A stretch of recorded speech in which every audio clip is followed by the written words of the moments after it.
नाज़रीन, ये अभी एक बंदा यहाँ पे खड़ा हुआ मुझे मिला है जो सामान अपना गिरा के बैठा हुआ था, तोड़ के बैठा हुआ था सेंटर, बिल्कुल रोड के सेंटर में। तो ये देखें आप इसको, ये क्या हरकतें कर रहा था। तो ये लोग जो है ना जानबूझ के अपना सामान तोड़ते हैं और सामान तोड़ के फिर जो है ना वो आराम आराम से जो है ना इसको उठा रहे होते हैं ताकि लोगों की हमदर्दियाँ हासिल करें और उनसे पैसे बटोर लें। तो इन जैसे फ्रॉडियों से आपने बिल्कुल होशियार रहना है, बचना है, इनको कुछ भी नहीं देना, क्योंकि अक्सर ये लोग जो है ना अपना सामान गिरा के, कोई अपना खाने का सामान, कोई चीजें गिरा के जो है ना वो बैठ जाता है सर पे हाथ रख के। तो ये लोग अपने दूसरों की हमदर्दियां हासिल करते हैं और लोगों से पैसा बटोरते हैं, जो हकदार होता है उसका भी हक मारा जाता है। तो आप लोगों ने इन जैसे फ्रॉडियों से आपने बचना है, बिल्कुल दूर रहना है। ये अगर तोड़ के बैठे हो अपना सामान या अपना सामान गिरा के बैठे हो और आहिस्ता आहिस्ता उठा रहे हो तो आपने उनको बिल्कुल इग्नोर कर देना है।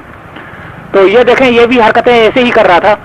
तो मैंने उनसे लोगों से पूछा कि इसकी मदद क्यों नहीं कर रहे, तो वो बोल रहे थे कि ये जो है ना किसी को सामान हाथ ही नहीं लगाने दे रहा, खुद ही उठा रहा है आहिस्ता आहिस्ता से। तो आप लोगों ने इन जैसे जो है ना फ्रॉडियों से आपने बिल्कुल महफूज रहना है, बचना है, दूर रहना है बिल्कुल इनसे।